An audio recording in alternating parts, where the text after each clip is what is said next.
Today, we're diving into a mystery that's locked inside a single ancient fossil. It's a discovery that totally rewrites the final chapter for one of our closest relatives and pretty much changes everything we thought we knew about why they went extinct. So let's just get this out of the way right now. That simple textbook story you learned in school about who the Neanderthals were and why they disappeared, yeah, it's wrong. In the real story, the evidence that shatters that old tale is so much more fascinating. For a long time, the picture was super simple. We thought of Neanderthals as one big continuous family, stretching all the way from Spain to Siberia. You know, a single people with a single culture who ultimately meant a single fate. Pretty much every theory about their extinction was built on that idea. But as you're about to see, that entire foundation was just completely off. And the place where this whole story begins to fall apart, it's right here, in a cave in France called Grotte Mandrin, overlooking the Rhône Valley. You can think of this as the crime scene, really, where a story we held for decades finally met its end, and a much stranger, more complex one started to emerge. And the crucial clue, our star witness, if you will, is this, the jawbone of a Neanderthal man who lived in that very cave. Scientists gave him the nickname Thorin, and locked away in the DNA from his tooth was a secret so profound it would send absolute shockwaves through the world of palaeoanthropology. Okay, so this is where things get really weird. The archaeology, the radiocarbon dating, tells us Thorin lived about 50,000 years ago. Pretty straightforward, but his genes, they tell a completely different and frankly shocking story. They belong to a lineage, a branch of the family tree that split off from all other known Neanderthals over 105,000 years ago. He was a man out of time with a genetic history that was literally twice as old as he was. I mean, how is that even possible? How can a person's genetic story be double the age of their actual life? This wasn't some simple mistake in the lab. No, this was the first clue, the first breadcrumb, leading us down a path to a completely hidden chapter of our own past. So the answer to this whole time traveler paradox, well, it has nothing to do with time travel.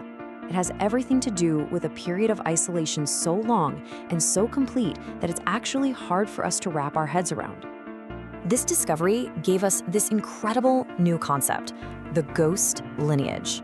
Just think about it for a second. Thorin was one of the last survivors of a population that branched off the main Neanderthal family tree, and then for the next 50,000 years just vanished.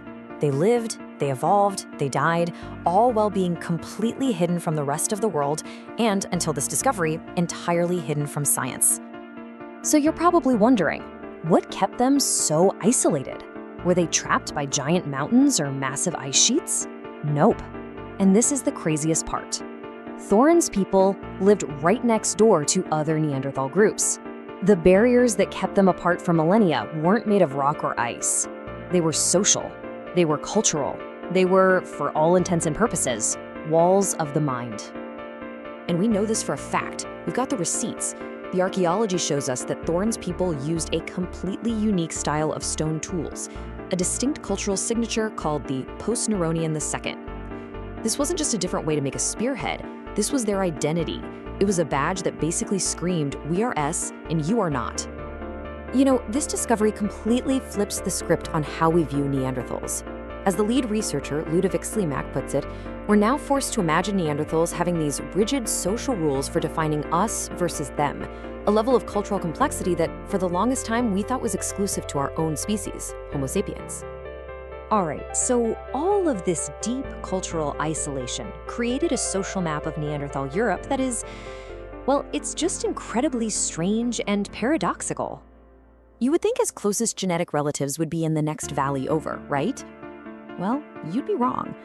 While Thorin's people were ignoring their immediate neighbors for thousands of years, his closest genetic matches were found way down in Gibraltar and Spain, over 1,000 miles away. They were total strangers to the people next door, but somehow maintain a connection with family practically a continent away. And Thorin wasn't some weird one-off. His ghost lineage was just one piece of a much, much larger puzzle. That old model of a single, unified Neanderthal people is officially gone. The new reality is this fractured mosaic. In their final thousands of years, there were at least 3 distinct, deeply diverged Neanderthal populations coexisting in Europe, each one basically living on its own separate island of existence. So this brings us to the biggest question of all. If it wasn't one unified people facing one single threat, what really led to their extinction? Well, Thorne's genes point straight to the smoking gun, and it reveals that their greatest threat? It wasn't an outside enemy at all, but a fatal weakness growing from within. The key piece of genetic evidence here is something called runs of homozygosity. Now, I know that sounds super technical, but think of it this way. It's like inheriting the exact same long paragraph of text from both your mother and your father. When you see a lot of that in a genome, it's a clear, unmistakable genetic footprint of inbreeding within a small, isolated population. So when the scientists analyzed Thorin's genome, the results were just staggering. The amount of his DNA that was locked up in these homozygous segments was dramatically higher than another Neanderthal's. His lineage wasn't just isolated, it was paying a very, very heavy genetic price for it. But this is the number that just stops you in your tracks, 1.5%. That's the chunk of Thorin's entire genome that came from mating between close relatives. We're talking great-grandparents who might have been siblings. This wasn't some ancient problem deep in his family tree. This was happening in his immediate family. Their population had become so small, this was their reality. You can see this tragic, self-perpetuating cycle, can't you? The cultural walls they built led to smaller and smaller populations. Small populations inevitably led to inbreeding, and that inbreeding just crippled their genetic diversity, making them unable to adapt to any new challenge, any new change. It was a slow, quiet implosion from within that had been going on for millennia. So, what's the final verdict in this rewritten history? It's a really powerful lesson about the starkly different strategies our two species use to survive on this planet. What this discovery really reveals is a tale of two species and two totally different strategies for survival. On one side, you have the Neanderthals, a story of fragmentation, of building walls, of deep isolation. And on the other side, you have our ancestors, Homo sapiens, a story that was defined by connection. And that, right there, was the crucial difference. It was the game changer. Where Thorin's people built cultural walls, our ancestors built bridges. We created these vast, interconnected social networks to exchange everything: genes, ideas, resources. And that constant exchange created resilience.